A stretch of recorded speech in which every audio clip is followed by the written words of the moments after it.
All right, guys. Hopefully you guys can hear me. We had some technical difficulties is the reason we are, oh man, technical difficulties, reason we are late coming on. We were trying to get Larry on with us, LG, and we were unsuccessful. So let me know if you guys can hear me. I need some feedback here, please. If we have any viewers left. Hopefully we do. All right, yeah, we were. What's up, Obadiah? Obadiah, we missed you Friday night, man. Where were you, brother? Always worry when we don't see Obadiah in the house. Obadiah says, no sound. No sound. Hang on a second. No.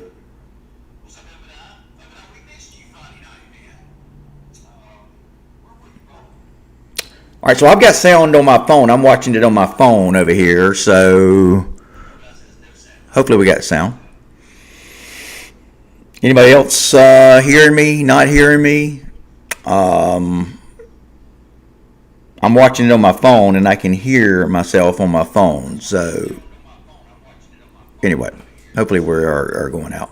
So, all right, guys, let me know if anybody else can hear me. I know Obadiah said he couldn't hear me.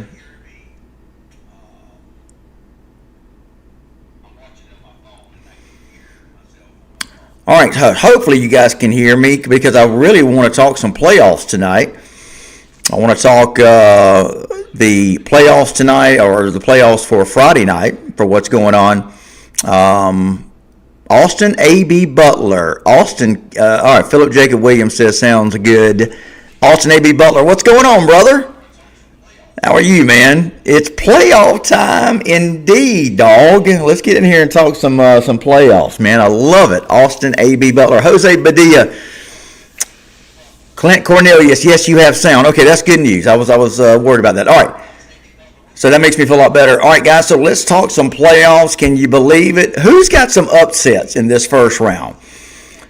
Now, I have talked about wrote a couple of stories this last week where I talked about some of the games that I thought were going to be upsets in the first round. There's not many at all, but okay, Obadiah, I'm glad you can hear me now, my brother. Justin Fletcher, what's up? Justin Hayfield, Brooks County watching. What's up, my man? Austin A.B. Butler, I want to get back to you for a second. What's up with the Rome Wolves? Rome should have a pretty good. Most of the favored teams should have an easy first round. I mean, Valdosta is going to roll. Now, I got to be honest with you. Valdosta should roll. Richmond Hill is going to have a tough time at Buford. Everybody's going to have a tough time at Buford.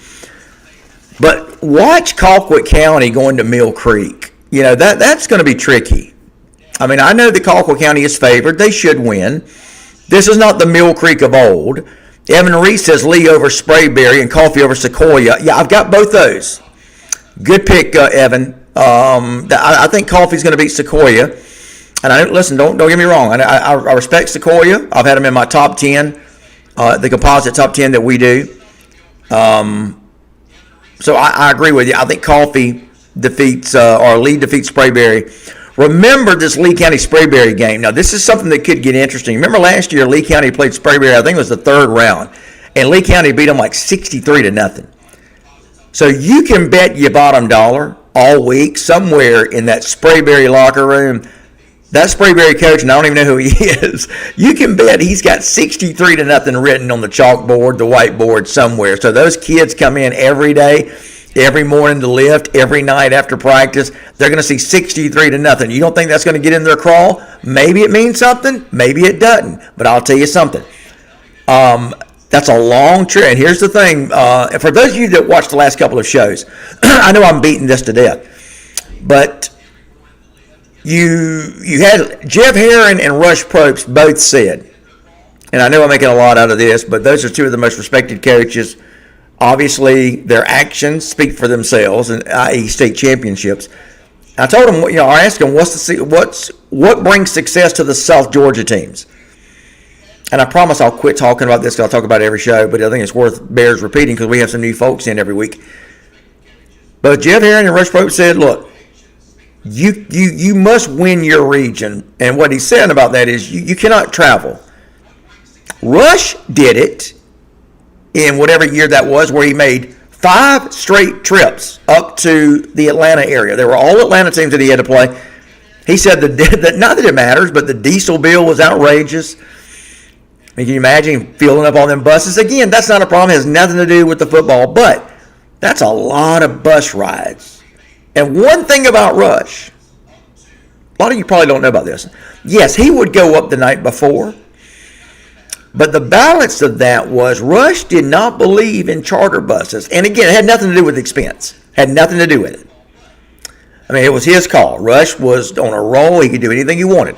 But Rush just did not prefer putting players, especially the big guys, on charter buses. He didn't like it. He didn't think it was good for the players. And you can't argue with his success. But he just said still, though, the travel back and forth, you get up there and you have to acclimate to the conditions. I mean, again, when those guys speak, meaning Rush and Jeff Herring, I listen to them. So anyway, Gabe Garrett is checking in. What's up, Gabe? Toombs County. Kenneth Hurst, TCC, checking in. Excuse me, guys. Austin A.B. Butler says possible Houston County at Rome's second round if all goes the way most expected. Wow. Boy, you don't think that's going to be something. Evan Reese. Hang on, let me turn my phone down because I'm hearing myself. It's driving me crazy. All right, there we go. So, Evan Reese says Lee County over Sprayberry, Coffee over Sequoia. Yeah, I already read that. I'm sorry. Saul Fish, Yadua Peterson. I hope I got all that right. Big Colquitt's in the house. Listen, Colquitt, Mill Creek. I think that's the game of the week. Well, it is game of the week. GPB's going to carry that one. Boy, ain't that going to be fun Friday night, kicking back and watching that one. Colquitt County going up to Mill Creek. By the way, tomorrow morning, I will talk to Sean Calhoun right here at ITG Next on our live video feed. This morning, I spoke with Houston County head football coach Jeremy Edwards. I spoke with Roswell head football coach JT Thompson. I spoke with Worth County Rams head football coach Jeff Hammond. Tomorrow morning, I'll speak with Sean Calhoun, and I'll speak with McEachern head coach Kareem Reed. Man, did we pick some coaches shows to do this year or what? I love it. Jeremiah J.G. Garrison checking in from Big Buford. What's good, Phil? Jeremiah J.G. Garrison, man, thanks so much for checking in from Gloryland. I love it. Absolutely love it. Let me scoot over it and get back centered here. Saul Fish, Yehuda Peterson. Did I get that right? Yes, sir. Our guys are ready. I love it. Ray Young checking in from Dodge County. Dodge County Indians are going to be up at Rabun County Wildcats. That'll be a great game. For sure. Man, I'm so sorry. We try to get Larry Godwin in here. Man, I hate these darn computers, man. We've got something wrong with our audio video feed trying to connect with Larry. I hate it, man. But I had to get on the air. But we worked on it. That's why we were late coming on the air. Thank you guys for your patience in staying with me. Stephen K. Wynn is in the house. What's up, Stephen? Checking in from Trojan Nation in Chile, Leesburg. Boy, it is cold out there, ain't it? I went to walk the dog before I came on the air, man. And you see this pullover I got? My Nike pullover. There we go. I had another one on top of this. And that was about an hour ago when the sun was still out. It's going to get cold tonight. But you know what? We were all asking for it. We all said we're tired of the warm weather. Well, here we are. It's only going to last for a couple of days, but let's enjoy it. So, Kenneth Hurst, need to get TCC coach on your coach's show. Yeah, we would love to. Would absolutely love to. Here's the deal. You guys help me get a sponsor. Yeah, we got to pay the bills just like everybody else. We don't make a lot of money on it. We're just trying to cover payroll. Yeah, we have to edit these coaches' shows. When we get through with them, there's a lot of work that goes into it. We just don't record the shows and then put them on the air. We have to do a lot of editing. Yeah, you have to pay somebody to do that. I have to get paid. Yes, I do. But yeah, I would do it for free, but I can't. I got bills too. But anyway, and we think the price that we ask for is very reasonable. But we just have to we have to cover our costs. So would love to get somebody in Thomasville that's willing to sponsor. Look, we want to do. Remember last year, guys, we did 13 of these things, or was it the year before? We did 13 coaches shows. I was doing it with everybody. We had St. Thomas Aquinas, Roger Harriet, and we had everybody on the coaches show. My buddy Matt DeBuck had a couple of Fort Lauderdale big-time coaches with us. So I would love, if we can find a sponsor that's willing to sponsor the show, we will do anybody. And look, we actually did a coaches show with Coach Rogers, and that was about 2-3 years. I think maybe his first year. No, it's when he was at Colquitt County, actually, is when we did it. So the myth about there being some kind of, tizzy between me and TCC and Coach Rogers is a myth. Yeah. Nothing to it. I pick up the phone all the time. When I text him, he texts me right back. We have a great relationship. We were up there last year for that TCC coffee game. Spoke to him for a while after the game. So anyway, and plus I got some TCC swag, compliments of my buddy Jose Padilla that I wear all the time. People think it's the Minnesota Twins. Oh, and by the way, speaking of swag, I'm proud to support my McEachern swag. Compliments of Coach Kareem Reed. Don't you like that? I think McEachern's going to be a team to deal with, guys, in the 6A. So let's get down to it. Let's get down to brass tacks. Enough of this blah, blah, blah. All right. So let's talk about, and let's just start in Class 6A. Here's my question for you guys in 6A. Let's just get right down to it. Who are the teams to beat in 6A? Can Lowndes and Valdosta possibly make a run? I'll tell you this. Valdosta's got a good draw. And I talked about this on Facebook. Okay, so if you're looking at, let's go to Valdosta's draw. If you look at Valdosta's draw, first round, they are going to have Dracula. Just drop the R. They got Decula, first round. That's going to be an easy win Friday night at Bazemore Hyder. Winner of that game is going to take on the winner of Brookwood Archer. The competition gets a little bit tougher, but it's still going to be a win for Valdosta. So Valdosta gets an opening round win. They get a round 2 win. Now, things start to get a little bit more interesting for the Cats. And I'll go through several teams like this, and we'll go through them in fast order. So after Valdosta beats Decula and then either Brookwood and Archer, probably going to be Brookwood, I would imagine. Then you're talking about Valdosta likely taking on McEachern. And that's going to be a heck of a game. Remember, a couple of years ago, ITG next game of the week up at Cantrell Stadium in Powder Springs. We were there to watch McEachern beat Valdosta and beat them pretty handily. Now, that was 2 years ago. It has nothing to do with what could happen this year. I get that. But what did I say earlier about Sprayberry maybe trying to use 63-0 loss last year against Lee County as a motivating factor? Well, that could also be a motivating factor for Valdosta this time. Now, if Valdosta and McEachern meet up, they're both number 1 seeds, so it'll have to be a coin flip, which means everything. Remember what I started this conversation with. Jeff here in Rush Probe said, number 1 thing, you got to win your region. Why do they say that? Travel. You cannot travel. You can't keep traveling up North Georgia.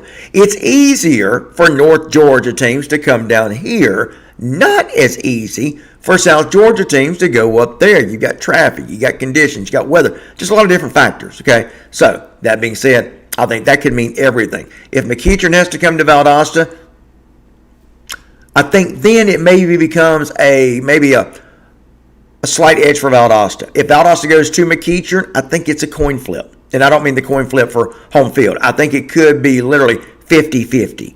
If Valdosta, let's say whoever gets it past that game in between Valdosta and McEachern, oh boy, who awaits? Very likely going to be the Buford Wolves. So let's just get right to it. I want to ask you guys, and don't be homers on me. Valdosta, Buford, or McEachern, Buford. Can either one hang with Buford? Be honest with me. And again, I think home field means everything with both those teams. So that's where I'm at in that right-hand side of the bracket, okay? And I think a lot of people are saying that should be where it comes down to, unless we have an upset or two. I want to get y'all's thoughts. All right, let's go. And we will talk about, what's up with Thomas County Central dropping down? I'm just asking. I mean, they've been doing quite well in 6A. I heard they petitioned to go to 5A. I think it has been denied, if I saw that right. Okay. Obadiah Farley says, run that water tonight. You can always count on Obadiah, man, to bring the sense to the forum here. Obadiah is the man, let me tell you. Obadiah, I saw did you change your profile picture? Obadiah, you were in a suit. You're looking good, my man. Looking very good, Obadiah. Sporty. Evan Reese, it was flurrying. What? Snow flurries? How about that in North Georgia, up in Roswell? I love it. All right, so that's where we left off there. Obadiah says, don't forget to run that water, drip those faucets. All you got to do is just crack them, guys, just to alleviate that pressure. Let's Go Brooks going to be a scary 5-5 team in the playoffs. They were last year. Kelly Mitchell, I don't deny that again. Austin A.B. Butler, I hope you're still in here, my man. I want to hear from you. Let's get a conversation going. Rayon, very cold. Is it going to be very cold Friday night? I didn't know about that. Wayne Gladden, go Fitzgerald Hurricanes. We'll get to your playoff situation. Because I came on late, we're going to go a little bit longer tonight, okay? I'm not going to cheat you guys. I'm not going to cheat myself because I wanted the full hour and a half to talk playoff football. So we're going to do it tonight, okay? Might go till, let's see, 5:37. Going to go to at least 7:30 tonight, okay? So we're going to get our time in. All right. Evan Reese says, the big story in 6A is, can anyone stop Grayson and Buford? You're absolutely right. Donnie Jarvis. What's up, Donnie? Great to hear and see you, my man. Well, I hear you. I can't see you, but y'all know what I mean. J.E. Woods checking in. Good evening from snow. Golly, are y'all serious? Is it snowing up there? And by the way, I learned how to pronounce Houston. Houston. How many of you guys remember the old Poland weed eater commercials? Now, I'm dating myself. I know it. Used to be a commercial. There used to be the Poland Weed Eater Bowl. How many of y'all remember that? I kid you not. It was the Poland Weed Eater Bowl. I can remember when they had the Tangerine Bowl. But not to get on a tangent. But there was a commercial that was trying to teach people how to say Poland. And people would say, it's the Po. Okay, Larry, I got your text, man. It's the Po. It's the 3400, which was the model for the Poland chainsaw. Anyway, so Houston is how you say it, I believe. I've always said it Houston. Anyway, Mill Creek. That's the home of Mill Creek. All right. So I can't believe J.E. Wood says it's good evening from snowy Houston. Tayretta Mayretta is in the house. Everybody stop what you're doing and let's salute Tayretta Mayretta. Him and Rosser Sutherland in a tie for number one Marietta fan. Sorry, Rosser, but Tayretta brings it too, man. And Rosser, I know you don't mind sharing the love with Tayretta. What's up, Phil? I'm excited about high school football in the state of Georgia. Me too, brother. It's time to see them Blue Devils from Marietta, Georgia. Listen, you guys in Marietta finally, once again, have reason to be excited about your Blue Devils. I love it. Alan Clinton. Some appeal news for teams that appealed to move down 7A. Osborne, I think they were approved, weren't they? Meadow Creek, Lakeside Evans, and Araby Mountain all went appeal. 5A, 6A, Drew. 5A, Douglas of Atlanta. Who knows what the Douglas team is called? I know what they are. Love their nickname. They're the Astros of Douglas. Not Douglas County, but Douglas. And that, by the way, Alan, that's two S's on Douglas. Central Macon. KIP Atlanta. I don't know what does KIP mean. Johnson, Savannah Cross Creek, Savannah Christian, Putnam, Mount Vernon, UFO. I know it's LFO. That's what is that? Lake. I know what that is. Lakeview, Fort Oglethorpe. Gordon Central, Twiggs, and Lanier County. Okay, Rusty Cravy's in the house. Rusty, what's going on? Rusty, you're supposed to call me back. Don't worry. I say it to people all the time, too. Don't call them. Phil Jones, good luck to all the teams that made the playoffs this year. Enjoy because Tipp County Blue Devils own next year. I heard that, brother. Had a great conversation with Jeff Littleton. By the way, Rusty, I told Jeff what you said. Rusty calls Jeff Littleton Coach Reed. Hey, Coach Reed, what's going on, Coach? Who? Rusty was thinking old John Reed. Boy, we could have been there, huh? But you know what? We got a good coach now in Jeff Littleton. Things work out for a reason. Jeff Littleton's going to do a great job, already doing a great job in Tipp County, making a difference there. Alan Clanton, 6A teams to beat, Buford, Grayson, Carrollton, McEachern, Douglas County, North Gwinnett. Listen, let me just say something about Douglas County. I think they're done, man. With apologies to Coach Johnny White. He's a great guy. Every time I call him, he calls me back. He answers my text. I had this feeling about Douglas County. They just didn't look very good this year. And then they weren't even close against Carrollton. Carrollton has this way of making teams look really bad. They've done it in Valdosta the last couple of years. They have a penchant for doing that to good teams. They did to Douglas County there. I don't know. It's going to be interesting to see. Of course, now Carrollton has also had kind of this thing of wetting the bed, as we used to say, when it comes crunch time.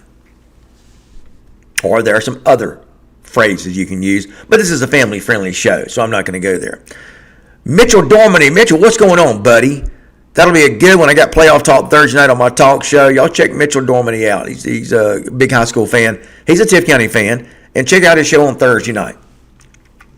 Philip Jacob Williams. They hate getting on them buses and coming down south. Yeah, you're right. Odell Farley says Buford seemed to be. TCC lost their appeal. Yes, they did. Jim Blair, go Pack Go, from Moultrie, Georgia. Remember, in Moultrie, they dropped their R's. This is Durwood Domini. It's Jim Tunna. All right. Jim Blair said you got to take it one at a time.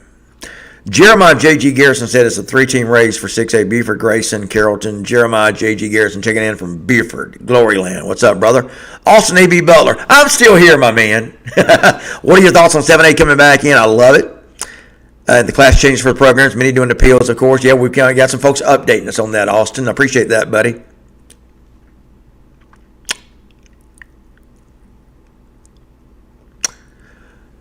%, of Central students are special needs, and many of them are out-of-district kids from all surrounding systems who cannot get the services they need in their home districts. Yeah, okay. Yeah, I've always been aware of that, the special needs. Thomas County Central having a high contingent of those. But is that something that has suddenly changed, though? I guess is my thing. J.E. Woods, perfect. Hushton. Mitchell Dormany says Buford is on a whole universe other than anybody else. You're right. Rusty Cravey, Phil Jones, and happy birthday to all my Marine brothers and sisters here tonight. Rusty Cravey, good friend of mine, former Marine. He's a bad dude. Don't mess with him. Terrell Miller, and you'll never know it talking to him. You never guess it. Rusty, I think about that night, man, out there at the cabin in the woods. Right? Rusty knows what I'm talking about. Somebody tried to come up and start something with my buddy Rusty, and before you know it, this guy's face exploded. I love it. Those are the crazy days, man. We don't do that anymore. Jim Blair, we got Mill Creek, and if we win, most likely Grayson, and then most likely Carrollton. Talking about Colquitt. Yeah, look, I think Colquitt could have a tough time with Mill Creek. I think they're going to win, but I think that's a long bus ride. I don't know. Look, the last time Colquitt went up there, they played North Gwinnett. In North Georgia. We know what happened there. So we'll see. We'll see what happens. Look, Sean Calhoun has done a great job with Colquitt. So, we got to... Morris Shields knows that Douglas is the Astros. Douglas with 2 S's. Jim Blair reminds everybody it's the Marines' 250th birthday. Yes, it does. Yeah. Austin A.B. Butler, I agree, Phil, on Douglas County. Yeah, I think they're done, man. I don't know why. They've got some super talent. By the way, is anybody hearing anything out of Camden? Just asking. Philip Jacob Williams says, let's give it to Grayson. Austin A.B. Butler, Marietta, I didn't forget about you. I'm coming back to you. Austin A.B. Butler says, true, closest game Carrollton had this year was Rome 28-21. They didn't have the lead until 2 minutes left in the game. Yeah, I just think that Carrollton has this penchant of that. I don't know. I'm not going to say choke. I don't like to use the word choke. These are high school kids, but I just don't know what it is. Carrollton still has not won a state championship game under Joey King. And I think Joey King's a great coach, making some big bucks. I can tell you that. Marietta, Phil, much love to you. I appreciate that, buddy. I really do appreciate you saying that, man. Best show ever. Hey, man, we try. Look, this is what you get. See what you get. We just sit here and we talk, just talk high school football. We love to chat with you guys. We're talking high school football playoffs tonight. We'll get into some reclassification stuff if we get a chance. I think for the most part, the reclass is anticlimactic. You got a few teams that are looking to move down. Tift County going to look to move down that, which is not going to really help Tift. I mean, you go from what's the saying where you go from one bad situation to the other? You go from the hornet's nest to the whatever. I think it's a situation with Tift. I'm not so sure there's any advantage of going from 1-6A to 2-5A, and that's where they would go. Anyway, all right. So we're talking Class 6A. I want to go through it real quick. So we talked about Buford.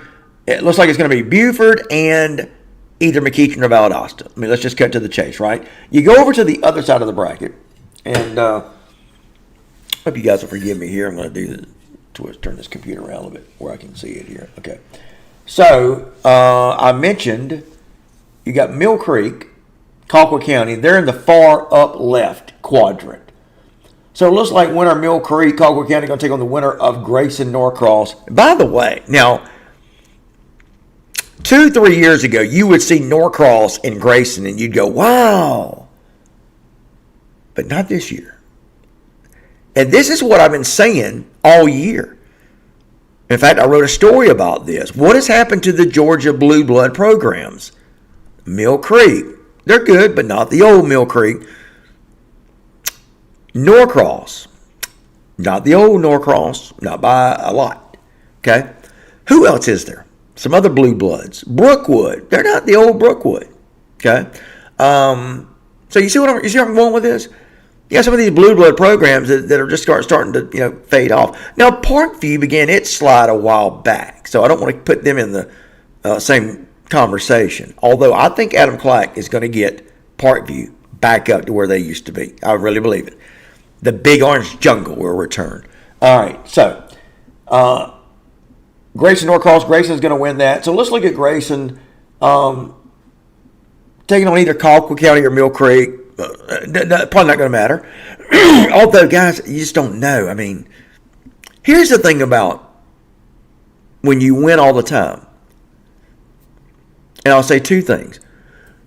Okay. Remember when Camden County, what was it, 3 years ago? Camden County came out of nowhere. I think they were the 3 seed. They were having to travel everywhere. And Camden County came up and they upset Mill Creek, who was strong then. Colquitt County beat them up pretty good. Remember that?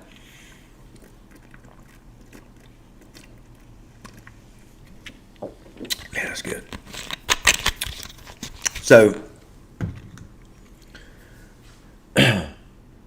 could that happen with Grayson? Now, I think Grayson and Buford are the look. They are the they're the toast of Class 6A. Let's just put it that way. So I don't think we're talking apples to apples when I compare Grayson or Buford to the Mill Creek back when Camden beat them. But what I am saying is, when you've got a team, and I'll go back to the New England Patriots, the year they went, like, what was it, 17-0, regular season and playoffs, and they lose in the Super Bowl. I can't remember what year that was. But here's the thing. The more you keep winning consecutively, the tougher and tougher and tougher it gets to maintain that. I'll give you another team, North Oconee. North Oconee has not lost in I don't know when, but they have showed this year to have a few kinks in the armor. Now, look, they still win.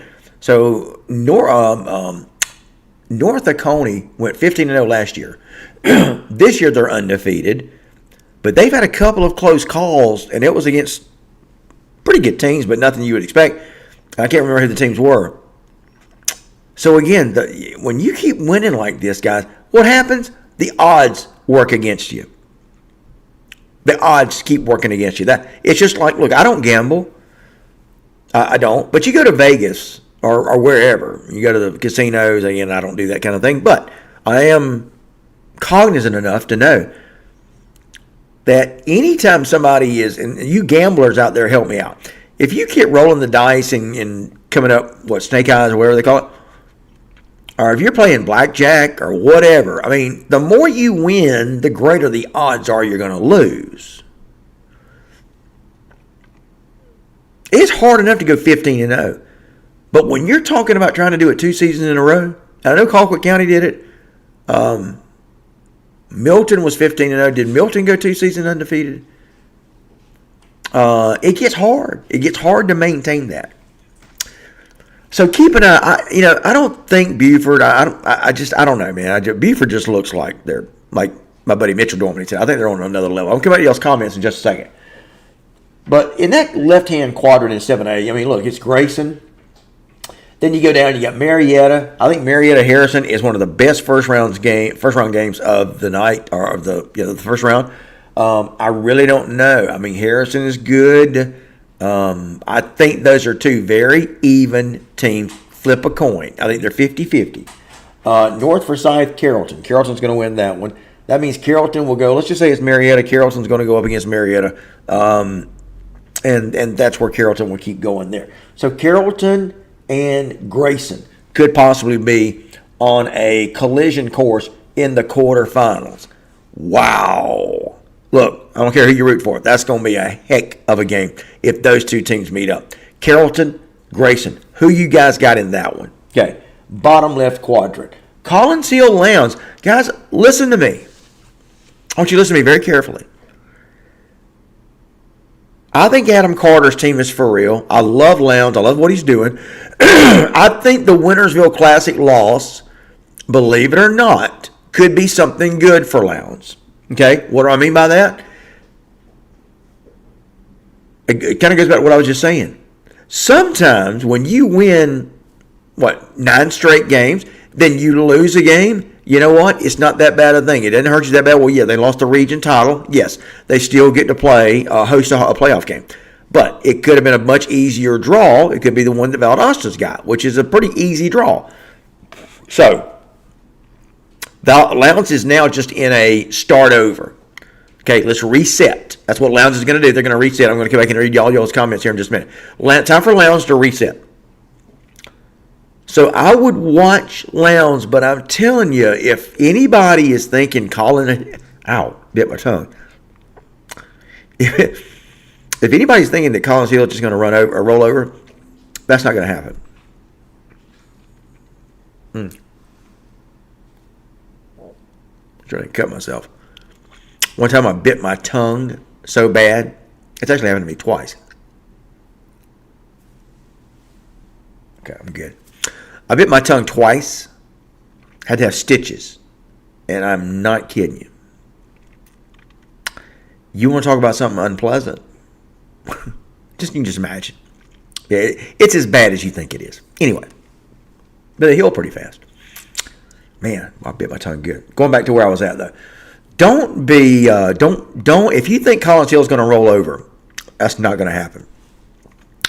They're still a pretty formidable team. Yes, Drew Swick's Eagles did not have the season that they did last year, but they've got a heck of a defense. I'm telling you, watch out for Collins Hill Lowndes. This is another very interesting first-round game. The fact that Collins Hill has got to come to Lowndes, that's going to hurt them a little bit. Remember, it was Collins Hill who eliminated Colquitt County, though, last year. You guys remember this? Colquitt County hosted Collins Hill. You guys remember that? So Collins Hill has been there, done that. They've made this trip to South Georgia. Didn't face them last year. Now, this is not Lowndes they're playing, this is not Colquitt County they're playing like they did last year. But it's still a formidable South Georgia team. It's Lowndes. But watch this game, guys. I'm telling you, just watch out for this one. I think Lowndes wins. I think Colquitt County wins. But I think those are two very interesting games. Interesting matchups. Okay, elsewhere.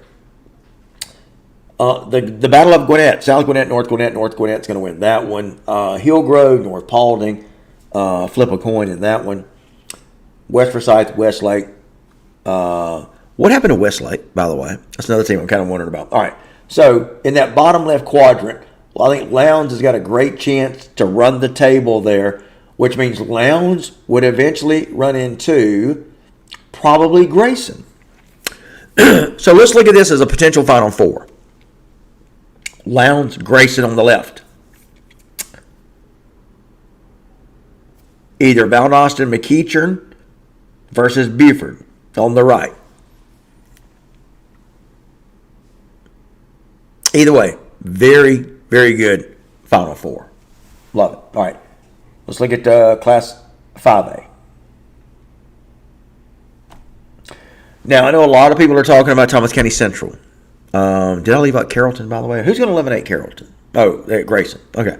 So, in Class 5A, let me go to y'all's comments. I don't want to look over your comments.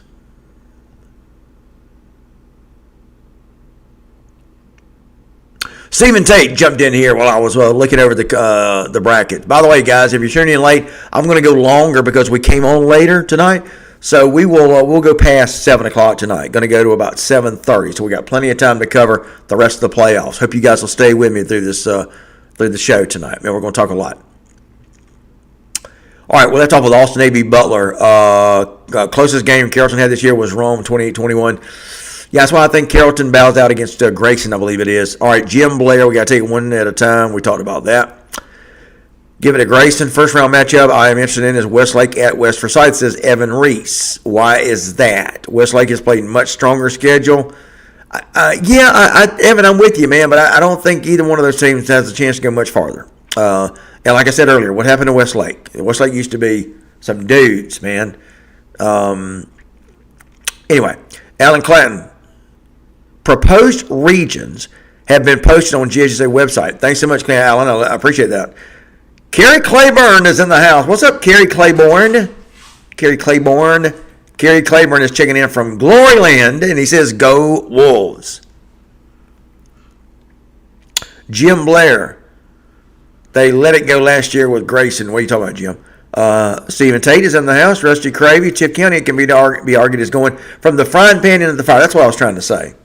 Yeah, no real advantage of going from 1-6-8 or 2-5-8. Kerry Claiborne says, oh boy, I knew this was coming. Kerry Claiborne says Richmond Hill is officially on the clock. A running clock, that is.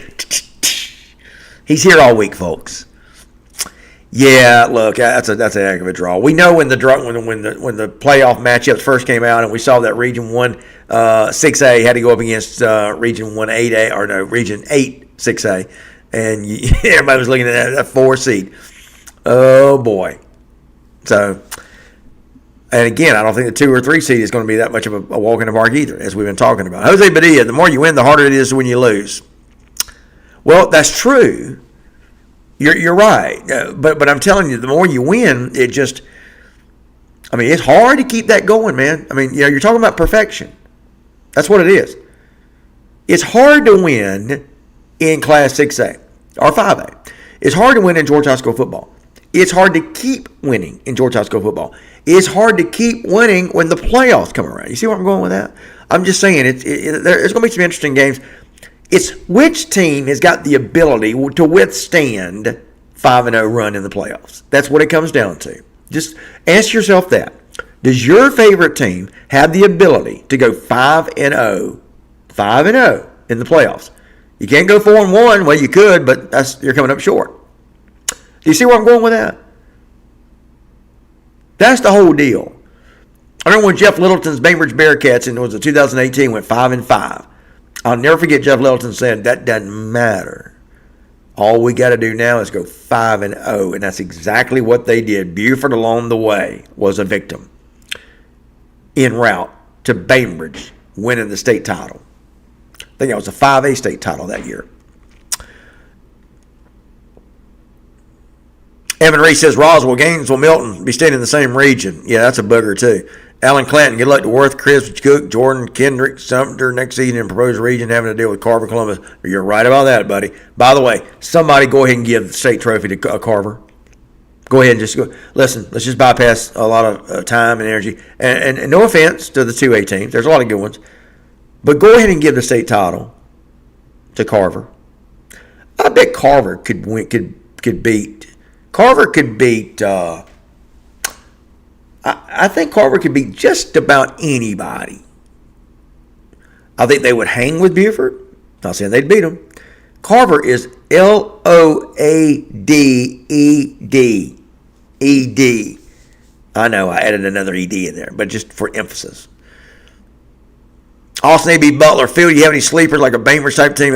Good call, man. I didn't even see this. Great minds think alike, AB. Yeah, I actually have started a story that I'll probably finish it up tomorrow, and I'm talking about those dark horses. Exactly what you're asking about. So yeah, I do have a couple of dark horses. Let me mention this. Back in before the season, I mentioned 5 teams to watch out for. Now, back then they were dark horses, and they have prevailed, most of them. So back in before the season started, I said to watch out for Kell. So to answer your question, also Navy Butler, I think Kell could be a team to watch out for. I think their only loss was to Lowndes. They didn't do well in that game at Lowndes, but and in fact, I thought that Kell could have played Lowndes better, but they did not. Anyway, Kell has played well under Bobby May, so I would say look out for Kell. If Cook and Crisp are dark horse teams, because Cook was one of the teams, Crisp was not necessarily, but I think Cook is a team to watch out for. I think Crisp was a team to watch out for. McEachern was another one of my dark horses. Now, they have turned out to be, really one of the favorites, I would say. So I don't know if you could really. I did classify them as a dark horse where the season started. Now, they're doing what I thought they would do. I said they're going to be a team to watch for in this year, and they have been. So Kell has done well. Cook was a team that I said to watch for, still to be determined. McEachern was one of my teams. Troup County was one of my teams. When we did, and I say we, when ITG Next did the preseason top 10, and as you guys know, we are part of the state composite poll. Us, Atlanta Journal-Constitution, Georgia High School Football Daily, 680 The Fan, Atlanta, Score Atlanta, and the Maxwell ratings. We together all put our top 10s together and spits out the composite poll. It's taken all of our top 10s and blends them up into one top 10. But before the season started, I said Troup County. I was the only one that had Troup County as a preseason top 10. In fact, I had them, I think, number 4. And they have not disappointed. Their only loss this year was to Sandy Creek. So look out for Troup. I think they're a dark horse. I really do. They're a 4A. So, Austin A.B. Butler. There's a couple of my dark horses there, brother. Jeremiah J.G. Garrison. Colquitt has everything a team could ask for, but they need to get more out of their passing game. Not going to run it 50 times and beat Grayson. That's a very good point, Jeremiah J.G. Garrison. But I'm telling you, they've got Jay Lamar back.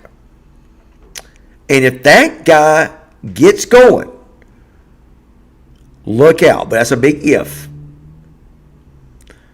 Big if. Okay. Milton only went one season undefeated. They were 13-2 the year before. That's right. Thank you for that, Evan. Evan Reese reminds us that Woodward, Creekside, Hughes, all going to be in the same region. How about that? So Alan Clanton tells us that the regions have been posted on the GHSA website. I cannot wait to see that. I guess you guys are giving me some sneak peeks right now. I appreciate that. Alan Clanton says, I just hope they don't go into that Collins Hill game and overlook them like they did Valdosta. All I'm going to say. Word. Let's see. Lowndes' second game, North Gwinnett. Is that what you're saying? Is that what you think is going to happen, Jim? Just asking. Okay, so Jeremiah J.G. Garrison answers my question about what happened to Westlake. The kids from Westlake they disbanded, didn't they? Went to Carrollton, Creekside, and Langston. Thank you for that, brother. See, we got the smartest viewers in the world. I love it. I appreciate that.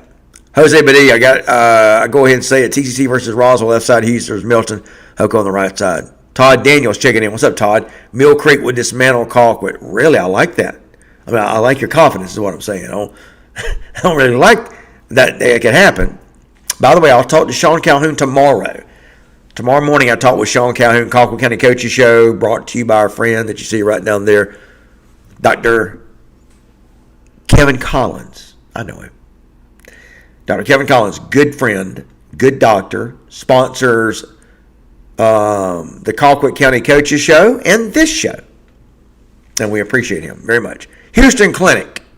Got good doctor, man, if you're part of the Houston Clinic, and he is a great one. Team doctor for Colquitt and Valdosta State University. And he's our team doctor, too, by the way. He might as well. He's going to do my surgery if I ever have it. All right. Dave Pollard. What's up, Dave? Bowden has it figured out. So, by the way, in case you missed it last week, I ranked Bowden. Douglas County dropped out of my top 10 after getting dismantled by Carrollton. And by golly, I continue to show my allegiance to the smaller schools. How many A's you have in front of your team means nothing to me. So I put in Bowden as my number 25 team. It certainly got the attention of some folks, especially their head football coach. Rich Finley picked it up. Said, look at Bowden. We've made the ITG Next Top 25. I loved it, man. I like Rich Finley a lot. He's a great coach. Great guy to talk to. Love the guy. One of my favorites. No arrogant bone in the guy's body. None.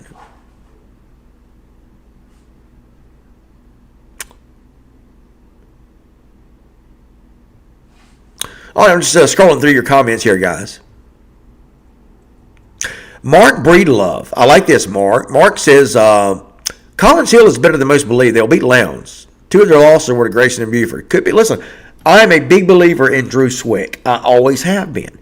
I just told you about I was the only guy to preseason rank Troup County. You know what? Last year, I was the only guy to put Collins Hill in my preseason Class 6A top 10. The only one. You guys can go back and check it. And you know what? I was right. Collins Hill went all the way to the semifinals last year. So I have this knack for kind of detecting things. And I'm not an expert. Just, you watch enough football, you talk to enough coaches. And I really, really like Drew Swick a lot. He's a friend of mine. And he is a good man. He's a good coach. Players relate to him well. I don't see how anybody can say anything bad about Drew Swick. He's done a heck of a job after he followed up behind Lenny Gregory. And so I really like Drew Swick a lot. I think he is the kind of coach that can rally the troops. He can rally his guys, and I think that's what's going to happen against Collins Hill. So I'm just telling you, I think this Collins Hill Lowndes game is going to be one to watch. I think the Colquitt game is going to be one to watch, Mill Creek. So there you go. All right, so let's look at this 5A bracket, okay? So in 5A, we've got Lee County Sprayberry. Watch that one. Although I think Lee County's going to win it. Gainesville's going to beat Dunwoody. Okay. Brunswick will beat Winder Barrow. I'm just looking. We're at 5A now. Houston County is going to defeat Creekview. All right. So we're looking at easier for me to say. We're looking at Houston County in Rome, like my buddy Austin A.B. Butler said earlier. We're looking at a potential second-round matchup between Rome and Hoco. Boy, don't you think that's going to be a game? All right. Milton will beat Shiloh. Milton will... so Glenn Academy and Jackson County will face off each other. If you get it, you get it. So Milton defeats Shiloh. Milton defeats anybody in the second round. That puts Milton on a collision course with either Rome or Hoco. Oh, boy, get your popcorn. And I am serious. Guys, we got some really good quarterfinal matchups. Have y'all seen this? I'm talking about so far in 6A and 5A. All right. So on the other side of the bracket in 5A, we're looking at watch out for Sequoia and Coffee first round. Watch out for that. Remember what happened last year? I just talked about what Lee County did to Sprayberry in the third round last year. So you don't think in that Sprayberry locker room they've got 63-0, whatever the score was, something like that. It was bad. You don't think that Sprayberry coach has got 63-0 penciled in everywhere so those kids can see that and get reminded of what happened to them against Lee County last year? It may not make a hill of beans difference, but you never know. You never know what inspires these young men. All right. So then you got Coffee and Sequoia. I brought up the Lee County thing to set this up. Remember last year, Coffee beat up on Sequoia. Remember, that's the game that, what was his name? Ty Woodgett set a Georgia school or state record for rushing yards in a single game. Do you guys remember that? Woodgett ran for like 700 yards. In fact, I think it was over 700 yards. And I'm not kidding. Guys, put that into perspective real quick. Ty Woodgett ran 7 football fields in a single game.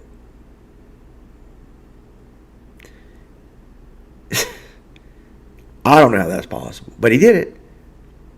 He did it. That's what you call a Swiss cheese defense, ain't it, man? He's finding all the holes. But anyway, so, and I think Coffee beat up on Sequoia pretty bad, if I'm not mistaken. Anyway, so Sequoia is going to be thinking about that, but will it make a difference? I don't know. I think Coffee wins that one in an upset. How many of you guys remember Leonard's Losers? Now, we got some young folks in here. Does anybody remember or have you ever heard of Leonard's Losers? That's all I want to know. I'll tell you why in a minute. All right, so we'll go over to the left hand. So we're over on Coffee, Sequoia. Look out for that one. I think Coffee, even though they are traveling, Coffee is the lower seed. I think Coffee, meaning they're behind. Is it higher seed or lower seed? Like, which is better? Like, if you're Valdosta versus whomever, is it the higher seed or the lower seed? You follow me? Anyway, in this case, lower would be better, is my point. Okay. So, I like Coffee. Let's just say the underdog. Make it simple. Coffee wins, and boy, listen, Coffee, if Coffee wins, I think they will. Look at that easy ride they've got. Coffee wins. They face the winner of Newnan, New Manchester. Not going to be a problem there. That puts Coffee into the quarterfinals, where they would probably take on Roswell. Okay, that would be a great matchup. Roswell and Coffee. I think Coffee season comes to an end there, but that's still yet. And that's what I've been talking about, guys. We have the potential to have some really good quarterfinal matchups. In fact, I think I'm going to write about this. If everything pans out, we have some dream type quarterfinal matchups. Okay. So we have the potential, if everything works out like I think it will, looking at Coffee and Roswell quarterfinals in 5A. That's the lower left quadrant. Upper left quadrant. Let's go there. Class 5A. Statesboro, Habersham Central. Seconder, Woodward Academy. Villarica, Northgate. Woodstock, and Thomas County Central. Okay. Thomas County Central will come out of there. Okay. So it looks like Thomas County Central in the quarterfinals. It's not going to matter. Woo! What, did Thomas County Central get them a draw or what? Yow! I know. I said, let me check the calendar. Is it Christmas time? It is in Thomasville. All right. So Thomas County Central, they will roll through that upper left quadrant. That will put them in a potential collision course with probably Roswell. So we're looking at Roswell, Thomas County Central. These are Final Fours I'm talking about. Roswell, Thomas County Central. And then we are looking at them on the right side. We're looking at Houston County.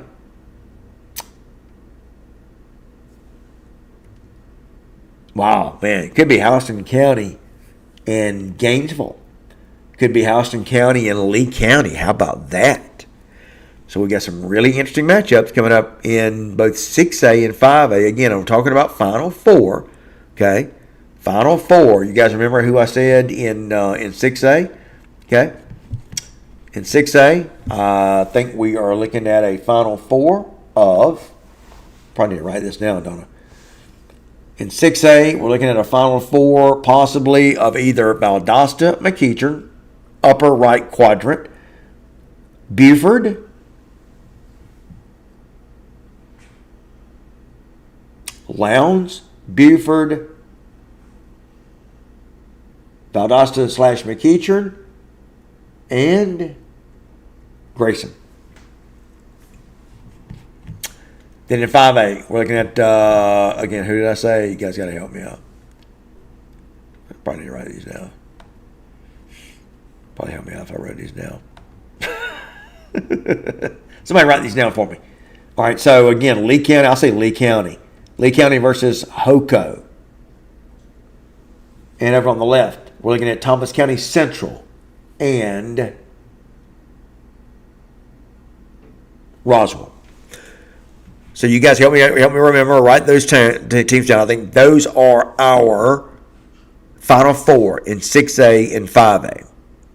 Okay. And by the way, Carver Columbus will win Class 2A. All right, so time to read some of your comments. Here, let me hear from you guys. If some of you have joined the show since I checked comments, let me hear from you. Don't be bashful. Mark Breedlove talked about Collins Hill is better than most believe. I agree with that. That's what I'm saying. Do not, look, you can't discount Collins Hill. It's not the team they had last year, but they're still pretty good. I'm with you, Mark Breedlove.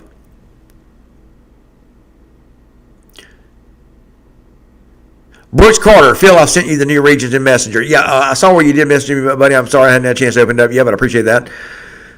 Dwayne Little, Bruce County's in the house. I want to get to y'all's classification in a minute because I think I've told you all year long. So I obviously rank the top 10 teams in all the classifications. I've been talking about that. Everybody in the composite poll in the top 10 has kept Brooks County in there all season long, even if they have only gone 5-5. So I think that they are that good. Everybody else agrees with me. That's why we've all kept Brooks County in the top 10, even if they are 5-5. So I think they are going to be a team to contend with, like they were last year. This is the exact same path they went down last year. Dave Pollard, Bowden has the dual threat offense to go all the way. I agree with you. I think a lot of people have called, Bowden lost that opening game, I think, to Fellowship Christian 26-0, and everybody went, but again, what I say, the longer you win, the higher you go, the thinner the air gets. So I wouldn't put a lot of importance in Bowden losing. Again, 8-2 this year. I think Bowden's one of the top teams in the state, regardless of classification. Bainbridge, whoa, Dwayne Little coming with the shocker of the day. Bainbridge ain't no sleeper. They dead in the water. Okay, you scared me for a second there. Stephen K. Wynn. Phil, you got Carver beating TCC? Oh, man. You called my bluff there, didn't you, Steve? Whew. Boy, wouldn't I tell you what, Stephen? I would pay money to watch that game, if that game could happen. I think that is one of those ultimate warrior matchups.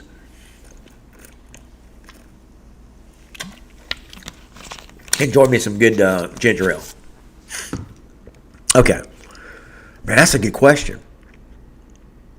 Could Carver beat TCC? I think Carver's pretty darn good. I'll tell you that. But you know what? Sumter gave them a pretty good run for their money this year, didn't they? Guys, let me say something about that. Now, everybody, I think people may be sleeping on Sumter. Because you just got me thinking about something, Stephen K. Wynn. Look, Sumter, some will argue, maybe should have beaten Carver. They didn't. You can say shoulda, woulda, coulda. I get it. But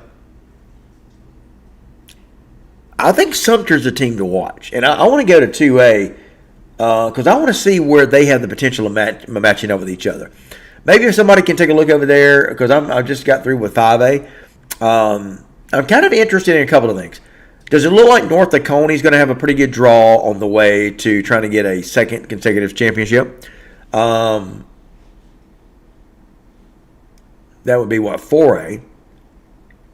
In 3A, Calhoun won it. I just don't have that confidence factor in Calhoun this year. I could be wrong. 2A, Carver, of course. 1A Division 2 and then 1A Division 1. I got to look at it. And then private. Does it look like Hebron Christian? Remember, Jonathan Guess left Hebron Christian. So I think it's going to be huge. Remember Jonathan Guest? He used to be the coach, and by the way, he used to be the coach at and whatever happened to ELCA. You guys remember when ELCA was beating, everybody. ELCA was beating up the public schools, big time schools. Didn't matter. And again, that's when Jonathan Guest was there. What happened to another school with one of those very unique nicknames? How many of you have remember ELCA? The Chargers. Man, whatever happened? Whatever happened to ELCA? Whatever happened to Greater Atlanta Christian? What happened to these teams? Westminster. We went up to Westminster about 4 years ago and did this massive documentary on them. The Kansas City Chiefs kicker kicked at Brookwood. Like the best kicker in the NFL. And you've had some studs to come out of Westminster. Military leaders. I don't know. You wonder what happens to these teams. But ELCA, what happened to them? So Jonathan Guest goes from ELCA. He goes to Hebron Christian and builds them into a state power. They overpowered Prince Avenue Christian. And now Prince Avenue Christian got beat pretty bad this year. I think was it Hebron Christian beat them up. So I don't know. Look. What does this prove? When you get to the top of the mountain, guys, are you listening to me? Whomever out there, it's hard to imagine Buford ever falling off. I think Buford may be the exception. But you see what's happened to Mill Creek. It wouldn't surprise me if Mill Creek was to start declining a little bit. Now, in fairness, Mill Creek, you got a lot of different, you still got schools being built. I take it. I'm guessing. Kerry Claiborne maybe can answer that for me. So, you still got building going on up there. One of the fastest growing. I lived there for 10 years in Forsyth County. That was the fastest growing area in the United States of America. All 10 years I lived up there. Not the state. The United States of America. Forsyth County was the fastest growing county in the United States of America. And I just say Forsyth, it was that whole area around there. And I think what happens is you still continue to build these schools and you start to dilute the talent. Just saying.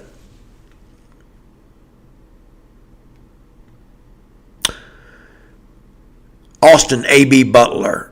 I forgot what was that, the story I was writing. What was that, Austin? You got to remind me. I talk about, man, listen, my brain is just, is going around in circles right now. That's why I just keep thinking about these things to talk about, all these talking points. But I know I was talking about a story I was going to write. Remind me. All right, Jose Padilla makes a good point. Talking about when you keep winning, it's about the numbers too. We all have the low points. Look at Irwin. Yes. If there was ever a blue blood in this state, and again, a lot of people won't think about them because they're a lower school. Dude, there we go again. Irwin County, look at the history of that program over the last 10 years. Irwin County has dominated state titles, making it to the state championship game, semifinals, state championship, making it to the state finals. I mean, that's how their year over year, game by game, year after year schedule looks over the last 10, 11 years. I know because I went back and looked at it, and I was just sitting there with my mouth hanging wide open. And then to go from that to go to where they are this year at Irwin, guys, that is the hardest, most sudden fall I have ever witnessed, I think, in my lifetime, keeping up with Georgia high school football. Hard to explain. Don't get me wrong, I don't think there's any shenanigans or anything like that. It's amazing to me how a program can go from that, as Irwin did, to where they are now. Again, like I've said before, whenever I see a longtime coach up and leave, that's usually a uh-oh moment. And it was. Don't know what happened. Don't know if Casey Soliday saw the middle schools, start to decline a little bit. I don't know what happened. But anyway, it is happening. All right. So James Raymer, what's up, James?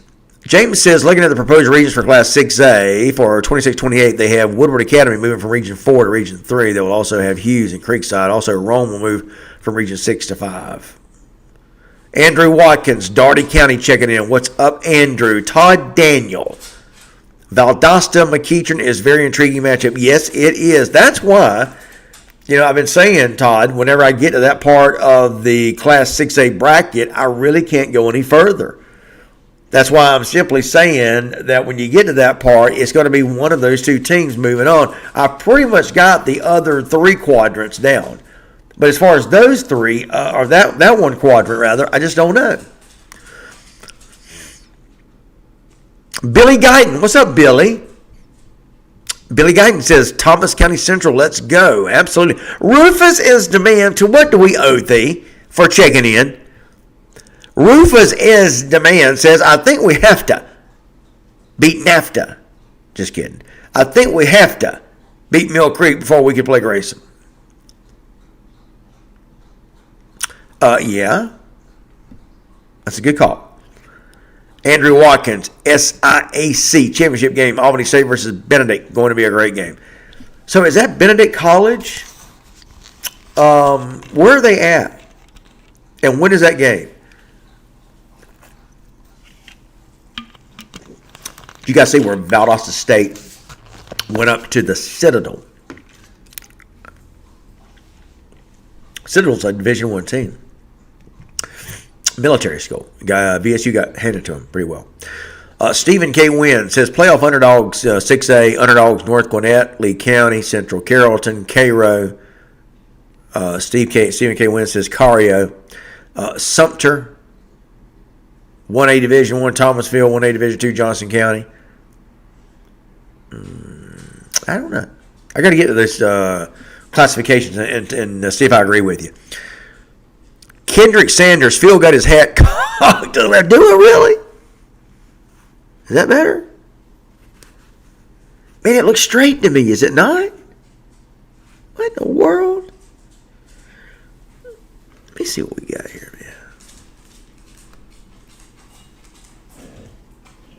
man. Hey, Jesse, I'll be with you in a minute, man. We'll go out to walk in a minute. I can't walk you right now. There's my dog. What's up, Jesse Boo Boo? All right. Brad Phillips. What's up, Brad? We will get a closer look at Clinch County versus Chattahoochee County on Friday night. Brad, I take it that's where you guys will be officiating. Brad, by the way, have you heard anything on Camden County? I've been hearing some rumblings out of there today, just asking. Michael McNichol, I can't believe there are 7 teams in our region. Michael, which one is that, buddy? Kendrick Sanders, you said I got is my hat still cocked? See, it looks straight to me. Hey, baby girl. This is my baby. This is my Jizzy poo-poo. I have a American Dingo, my dog. She is what they call a Carolina dog.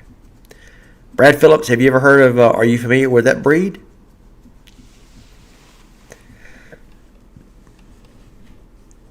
Good dog. Good dog.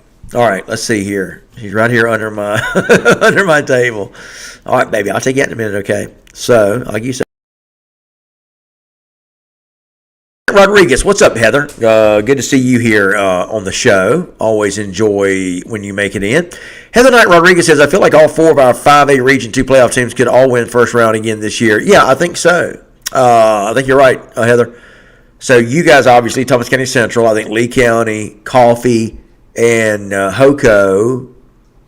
Who else? Well, that's all the 4 teams, right? Yeah. So, guys, have y'all looked? I know I've talked about this a little bit. Have you looked at the? Let's see. I think I need to move over. Try to get straight here. Does that help? Hope so. All right. So,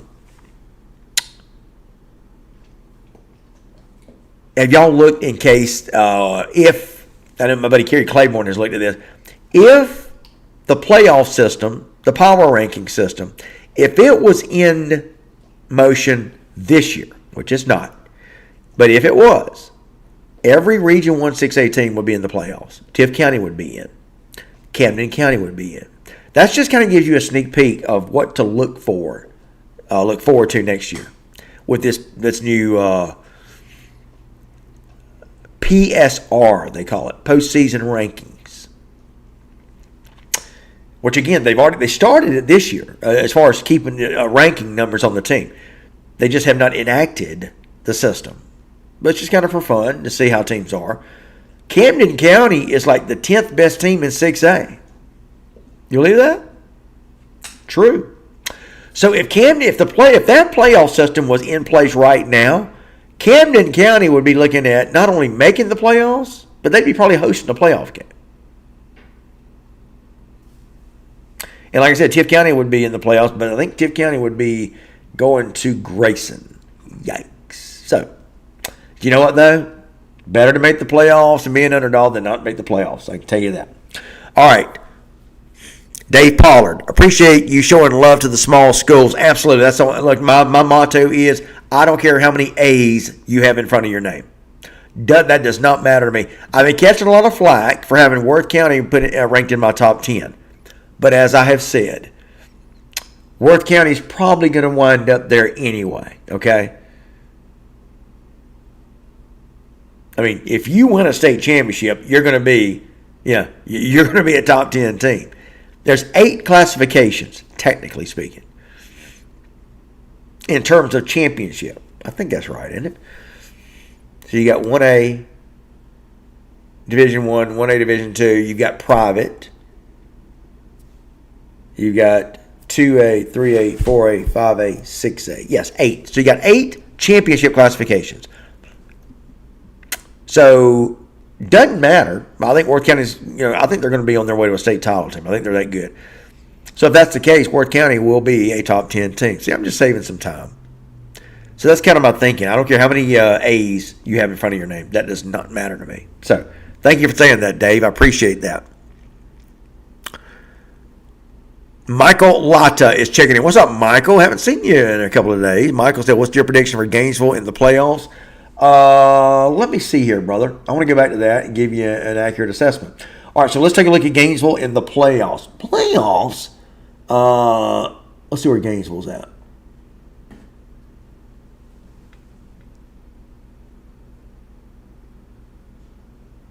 Where are they? Where are they? Where's Gainesville at? Here we are. All right, so Michael. So we've got Gainesville taking on Dunwoody. There's a win. You got Gainesville then facing the winner of Brunswick, Winder, Barrow. That's a win. So Gainesville advances to the second round. They'll advance to the quarterfinals. There, Gainesville would meet, likely, Lee County. No, oh gosh, I forgot Hughes. How did I overlook Hughes? My bad. My B. Somebody should have caught me on that. My B. Big oversight. Sorry. So Darius Kinsey. I was surprised Darius didn't catch that and light me up. Where's Darius at? Darius, how'd you let that slip by, man? Oh, that's a bad one. All right, my bad. So let me start over. Hughes is showing, and look, I was wrong on Hughes. I said before the season, I thought they had lost a bit of firepower. A lot of that was because of how they played against Tift County, which was poor. Tift County beat them in that preseason scrimmage. But sounds like that was Andrico Hines holding the cards pretty close to the chest. So Hughes is pretty strong. And so Hughes is probably, Hughes is going to beat whomever. Well, that's going to be a good setup between Hughes and probably Lee County, second round. Wow, that'd be a good one. So Gainesville looks like could be playing Hughes in the quarterfinals. Michael, that's again, I was talking about this earlier. Looks like our run of quarterfinal games so far in 5A and 6A are looking to be very, very good. And that's another one. So, Michael, looking at Gainesville and Hughes, I don't know. I'll say this. I think Hughes I think Gainesville is it's their time.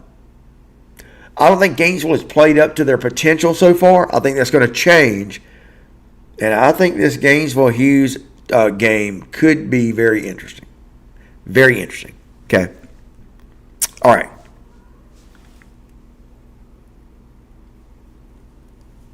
All right, let's see here. Jose Padilla Woodgett had 708 yards, 6 touchdowns to be exact. Jim Blair says, wrong guy. What are you talking about? No, that's right, guy. Ty Woodgett. Ty Woodgett for coffee. He ran for like 7 touchdowns, or 700 yards or something. Stephen K. Wynn corrects me. He ran for 609. It was broken by West Lawrence running back with 615. Well, how about that? Dadgummit, that didn't last long. Jim Blair. Alan Clanton. What school is nicknamed the Atom Smashers? That's Johnson County. Come on, man. Bring it. Yeah, bring it a little bit tougher. The Atom Smashers, Alan. That's it. Alan Clanton says, I always thought it was one of the best nicknames in sport. You're right, Alan. I want to know, how did they get to be named the Atom Smashers? Guys, you've got to agree with me that Atom Smashers and Syrup Makers are the 2 best nicknames in the state of Georgia. Are they not? Going to go a little past 7 o'clock. I mentioned that earlier, guys. So if you're looking to just bail off, don't do it. Don't do it. Don't do it. We're going to go a little bit long because I was a little bit late coming in. All right? So, Jamie Dominique says, go Yeller Jackets. James Raymer loved. All right, so there we have somebody that remembers Leonard's Losers.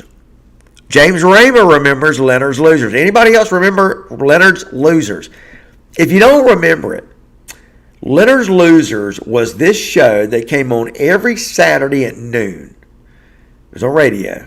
Man, it was so great. This is before the days of cell phones and you had the information at your fingertips. Leonard's Losers would come on the radio Saturdays at noon. And it was college football picks. But Leonard, whoever Leonard was, Leonard didn't pick winners. Hence the name Leonard's Losers. Leonard's picked losers. And he would always say, he would describe the 2 teams with some kind of comical fare. He would call them names, but in the end he would say, Leonard's loses in a close one, Georgia Tech. Of course, we talking Georgia Tech and Georgia, and it was it was the funniest thing I've ever heard. Not picking winners, but picking the losers. Leonard's Losers. Love it. I have no idea who Leonard is. It was a nationally syndicated show, too. Heather Knight Rodriguez. Hey, but we still have one. We still have to play one game at a time, Phil. Can't overlook anyone. Yeah, you're right. You're right about that, Heather. I think TCC is just so strong. I really believe that. I just think they're just head and shoulders above everybody else. That's my opinion. Jeffrey Rowland, with this cold weather, will the North Georgia teams dominate South Georgia team? I don't think it's going to really matter a whole lot. I never really have thought that meant much. It's like, I'll give you an example. It's like in the NFL. I know we're not talking NFL, but it's kind of like in the NFL when they start talking about Tampa Bay going up to Green Bay to play and how Tampa Bay isn't used to playing in the cold weather. I want to remind those guys and anybody, and I understand you got to have storylines to talk about, but just because you play for Tampa Bay doesn't mean you were born in Tampa Bay. You get it? I bet half the roster of Tampa Bay were, probably played college ball somewhere in the Midwest or the Northeast. So I never have bought that.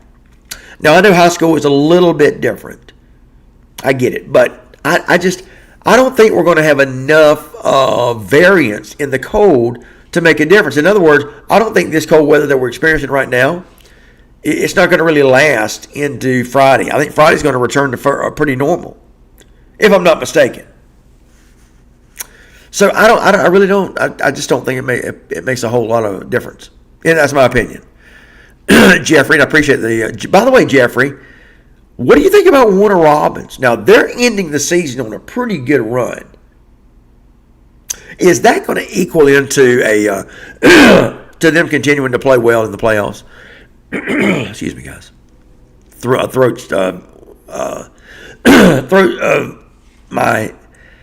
voice is starting to give out. Sounds like so in my brain. Wow, look at Stephen K. Wynn saying that TCC probably won't get scored on until the semifinals. I love it. Jose Padilla, Lee over Hughes for Mr. Phil. Man, I don't know. I don't know. That's going to be interesting. I just don't know. Hughes is playing so well. There's some of these games that are really a toss-up. It's hard for me to say anybody would win. Tony Wynn checking in. Thomas County Central. Jackets Nation checking in from Jackson, Alabama. The Reverend Jackson, Alabama. Azilius Ferguson. Who's your pick for Single A Division II? Well, since you asked, let's go there, shall we? Single A Division II.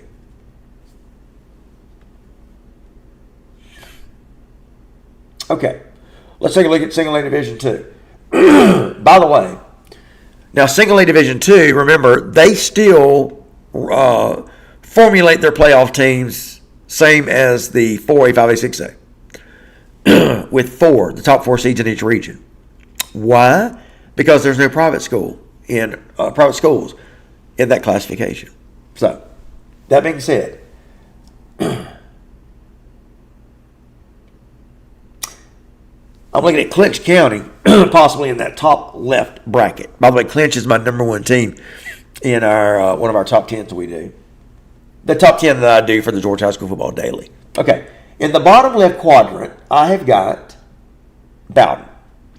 So far I've got Bowden and Clinch. Over on the right-hand side, there's Brooks County, man. Wow, Hawkinsville's there. I think it's going to be Brooks. And then top right quadrant, I have got. Boy, that's going to be a good one. That upper right quadrant in 1A Division II is pretty equal. Charlton County taking on Macon County. That's a heck of a ball game. Heck of a ball game. Demario Jones leading the Indians of Charlton County against Macon County and my buddy who used to be at Lanier County. Who am I talking about? Alan Clanton. I cannot believe he would kill me if I didn't remember his name. He and I became pretty good friends. He came to our football banquet that we do at the end of every year. I cannot believe I'm not remembering his name. Davis? John Davis? I don't know. Anyway, the former Lanier County coach who built Lanier County up and then left to go back to Macon County, his home. That's going to be quite the matchup between those two teams, Charlton County and Macon County. And that game will be up in Macon County. What is that, Montezuma? Glascott County and Screven County. That sounds like a pistol in some kind of condition. I've got a Screven County. I don't know. I don't know where that comes from. All right, Trutland and Mount Zion Carrollton. Trutland. Isn't that what happened when you didn't go to school? We're going to call the Trutland officer. All right, Greene County and Early County. I tell you, I like Early County a lot. That's an interesting quadrant though. That upper right quadrant. Don't know about that. What do y'all think?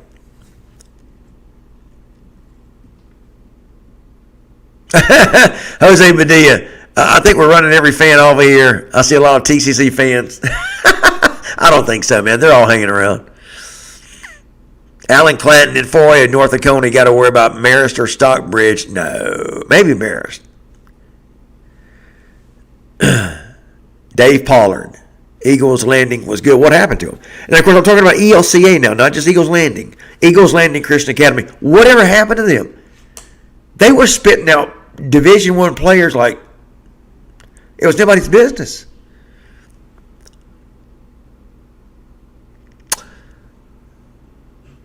Booley Drew. Booley, you're new to the forum, are you not? New to the show, I should say. Not Dooley Brew, but Booley Drew says, keep your eyes on them hogs. What are your thoughts about Thomasville possibly facing Toombs County? That's going to be a heck of a game, Obadiah. Heck of a game. I like both those teams a lot. Don't sleep on Rome in 5A. I'm certainly not. Asked Jamie Dominy. Jamie, was your name Dormany and they lost the R? I'm just being silly, man. It's what happens when he gets later in the show. Calvin Pittman Sr. Yeah, you like this, Calvin? Yes, sir. Calvin's son, CJ, is the starting quarterback for the McEachern Indians. Thanks, Calvin. I figured you'd like this, brother. Going to be talking to Coach Kareem Reed tomorrow, McEachern Coaches Show. James Reamer reminds us that Benedict College is in Columbia, South Carolina. That's an HBCU school. Dave Pollard, do you agree with power rankings or the classic playoff bracket? I like the power rankings. I do. You give more teams a chance, and I think it really defines who the deserving teams are, Dave. That's what I like about it. I mean, Jamie Fraley Seeger is checking in from Ware County. Jamie is a lady about town, or I should say lady about Southeast Georgia. She's everywhere. Always good to see you, Jamie. Enjoy talking with you earlier today, by the way. Jim Blair says it would have left East Coweta out at 3-7, but it would have put Tift County into the playoffs. It would have put Camden County into the playoffs. So there's some give and take there. Jim Blair reminds us that Garrison Hurst played at Lincoln County. Yes, he did. Darius Kirksey, what's up, Phil? Darius, man, I don't know if you heard me earlier or not, but you would have blistered me, man. I was going down all my picks in the 5A bracket, and I just overlooked Hughes. I don't know how I did it, but it won't happen again, Darius. I promise you. Jamie Dormany, I want to say so bad. Jamie Dominy says Central versus Rome for the state championship. Listen, at some point, Central, Rome has got to get Central, right? I mean, it looks like Thomas County Central has Rome's number. Hadn't they played like the last 3 years in the playoffs, I mean? I think I'm right. Jim Blair talking about Leonard's Losers. I listened on my grandma's front porch with my uncles on Saturday. We were talking earlier about Leonard's Losers. Who remembers Leonard's Losers? Leonard's Losers in a close one, North Carolina.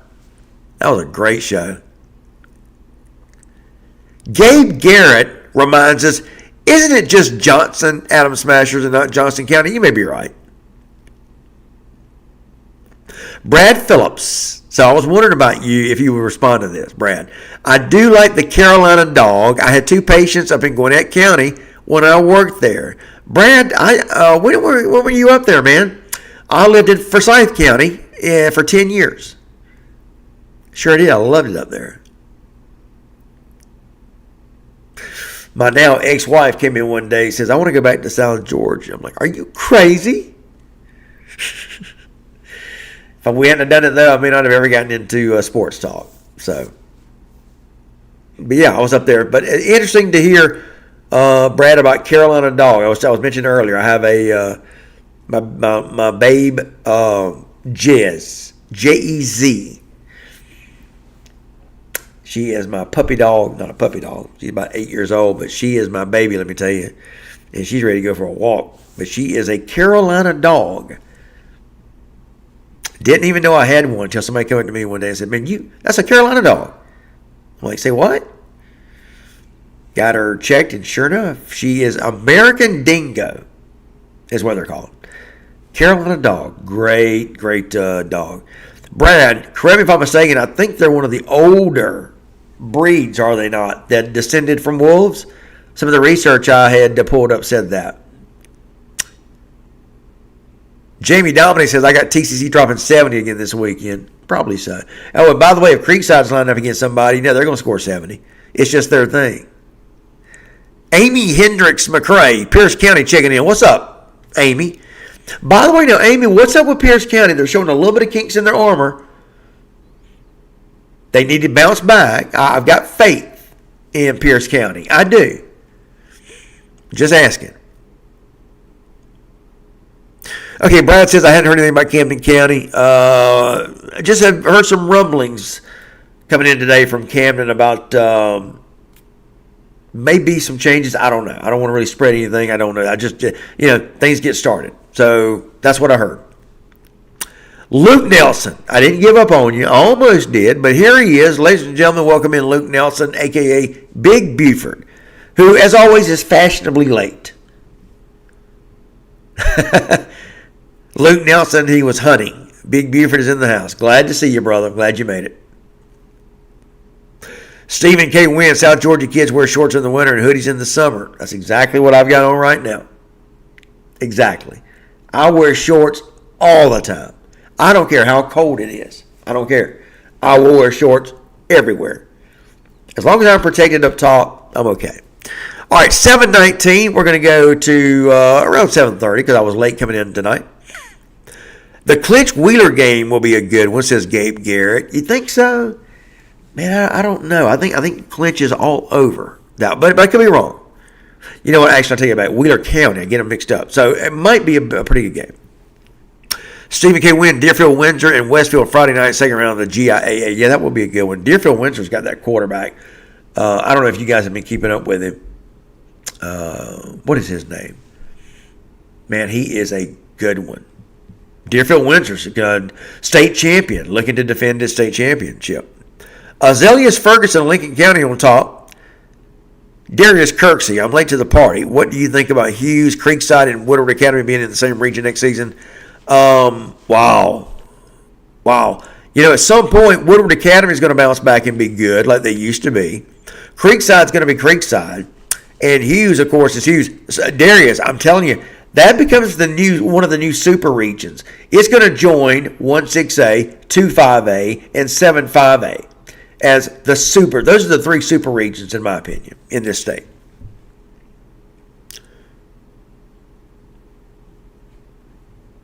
All right, Stephen K. Wynn reminds us that it's Johnson Atom Smashers out of Savannah. Obadiah Farley. Hopefully, I'll get an invitation this year. I think we asked you to come last year. I'm pretty sure we did, didn't we? Yeah, man, you are always invited, brother. I mean, this is your invitation. Here's your invitation, man. Come to the banquet. Tim Glenn, I believe North Dakota. Also, listen, Obadiah. And for those of y'all that don't know, we treat 500 kids to the Gator Bowl every year. We pay for the ticket. We pay for the food. It's on us. All schools have to do is get the kids there. We've been doing that for a while. So, Obadiah, you need to come to the Gator Bowl with us. And these are not nosebleed. We don't give away cheap seats. It's not like that. These are really good seats that we give away. And we feed everybody that comes to. So, make a plan to join. If you guys didn't know, that's one of the things that we do here at ITG Next. Just another way of giving back. All the school's got to do is get the kids there, but we will take care of everything. The ticket, the food. School get them there, we got them. Always a good time. Gator Bowl has become a pretty good bowl game. All right, Tim Glenn. I believe North Dakota will slip up somewhere for the Tyler game. That's interesting. I think they may too. We'll see. I don't think they got. I don't know. I don't think they got the same team. I don't think they lost anybody. I think they literally graduated like 10 seniors. 10.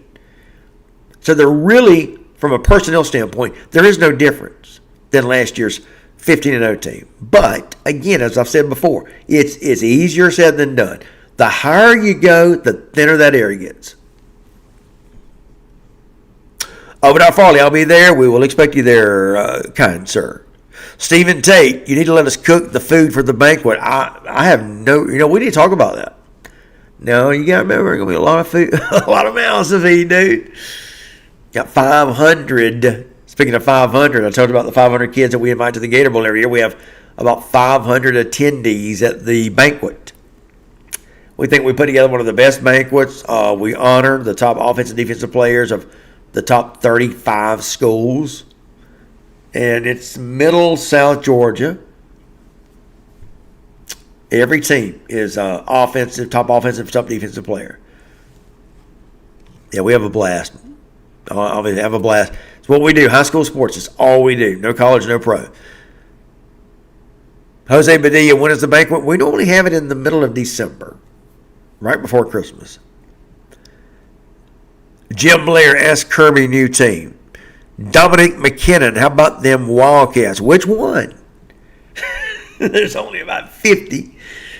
Dominic, I'm assuming you're talking about the Valdosta Wildcats. Yeah, Valdosta should have a pretty easy go of it in the first round of the playoffs, taking on who? I don't remember. Who did they play? Who's Valdosta's first round opponent? They'll breeze. Look, I said this before as we get ready to wrap things up. We got about 5 minutes left. Valdosta, I've said this from the beginning. Valdosta has got as much talent as anybody. They really came out and played well against Lowndes. Now, here's the thing. Okay. And listen, I'm not saying anything that Valdosta fans don't know. Valdosta's got to learn to stop making all the mistakes. Okay. I mean, they went fairly error-free, mistake-free versus Lowndes in the Wintersville Classic. It was a heck of a game. But in the Valdosta game, that did not. In the Colquitt game, that did not happen. That's why Valdosta lost. I hear a lot of people said that Valdosta pretty much dominated the Colquitt game. Well, that you can make that argument, but in the end, Colquitt County won. Christopher Sloan, syrup maker fan, checking in. Good evening, Phil. Christopher, I'm glad you made it, man. Decula is who Valdosta's playing. Dracula.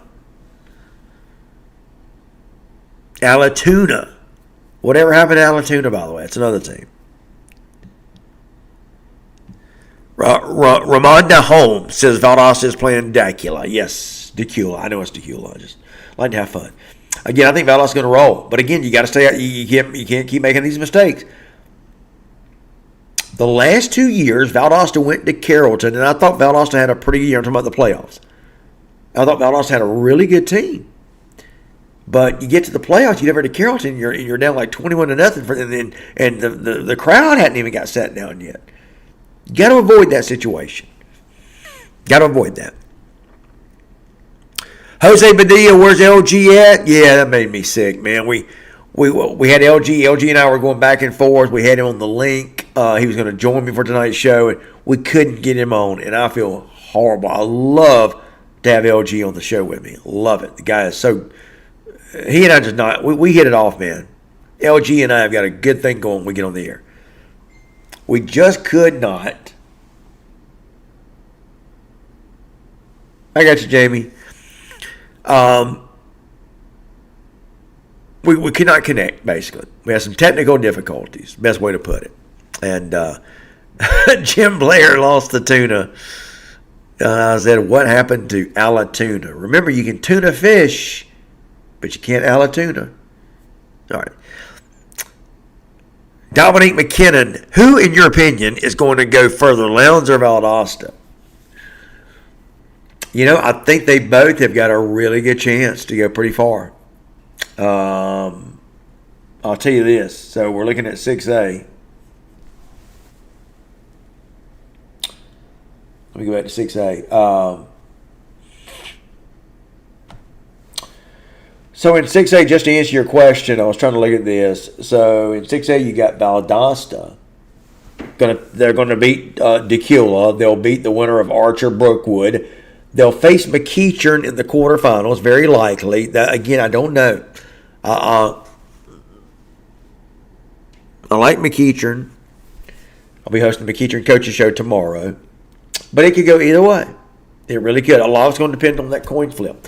Because if Valdosta and McEachern play each other, they're both number one seeds, there will be a coin flip there. Now, that would put then Valdosta or McEachern going up against Buford in the semifinals. It's going to be hard for anybody to beat Buford. I don't care where they're playing. Can you guys imagine, though? Let's just say Valdosta beats McEachern. Let's just say for kicks and giggles. How about if Buford loses the coin toss? Because, again, it's 2 number 1 seeds. And what if Buford was to come down to Valdosta? Do y'all know how big that would be? Has Valdosta ever hosted Buford? Guys, do you understand how big that could be? Wow. I mean, you have every press outlet in this state owning a pass. But Dominique McKinnon, you asked me the question, who, in my opinion, is going to go further? Is it going to be Lowndes or Valdosta?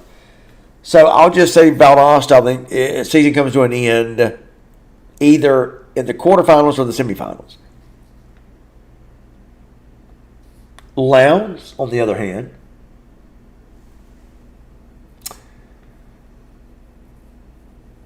I think Lowndes